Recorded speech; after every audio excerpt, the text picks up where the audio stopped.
Praise the lord. దేవుని ఉన్నతమైన నామమునకు మహిమ కలుగునుగాక. ఈరోజు దేవుని వాగ్దానము, నీ మాట మిక్కిలి స్వచ్ఛమైనది, అది నీ సేవకునికి ప్రియమైనది. 119వ కీర్తన 140వ చరణము. ఈ ఉదయకాల సమయంలో గొప్పవాడైనటువంటి దేవుడే మనందరితో మాట్లాడుతున్నాడు. నీ మాట మిక్కిలి స్వచ్ఛమైనది, అది నీ సేవకునికి ప్రియమైనది అని. నీ మాట మిక్కిలి స్వచ్ఛమైనదిగా ఉంటుందా?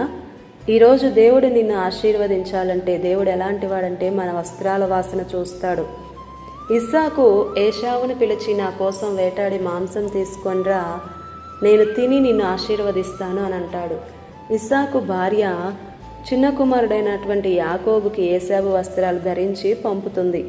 ఇస్సాకు దగ్గరకు పిలిచి ఆయన వస్త్రాల వాసన చూసి ముద్దు పెట్టుకొని అంటాడు, స్వరము యాకోబుది, వస్త్రాలు ఏశావు వంటివి అని. యాకోబు తెచ్చిన భోజనం తిని ఆశీర్వదించాడు. ఈరోజు దేవుడు నిన్ను ఆశీర్వదించాలనుందా? అయితే నీ వస్త్రాల వాసన చూస్తాడు. నీవు అబద్ధికుడవైతే అబద్ధాల వాసన, మోసాలైతే మోసపు వాసన, జగడమాడితే జగడపు వాసనలే వస్తాయి. కాబట్టి మన వస్త్రాలు లెబానోను వాసన రావాలి, అంటే మంచి పరిమళ వాసన రావాలి.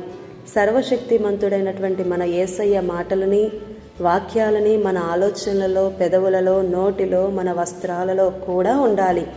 కొంతమందికి నవ్వితే గిట్టదు, సనుగుతూనే ఉంటారు, వాళ్ళకి నవ్వు గిట్టదు.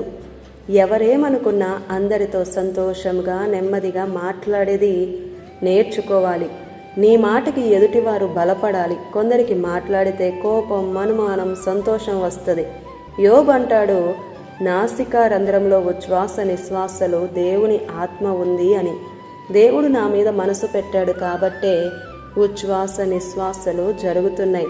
దేవుడు తన మీద మనసు పెడితే నా శ్వాస ఎప్పుడో ఆగిపోను. లోకంలో ప్రజలందరూ నాశనం అయిపోతారు, ధూళిగా మారిపోతారు. దేవుని బిడ్డలుగా ఉన్న మనం ఈ లోకంలో కొంతకాలమే బ్రతుకుతాం. సంతోషంగా ఉండండి, ప్రేమ కలిగి మాట్లాడుట నేర్చుకొనండి. అప్పుడు నీ మాట నీ దేవునికి ప్రియమైనదిగా ఉంటుంది. ఆమేన్. ఈ దిన వాగ్దానం మనందరి జీవితాలలో నెరవేరాలని కోరుతూ దేవుని సువార్త పరిచర్యలో మీ సహోదరి Prasanna. God bless you. Amen.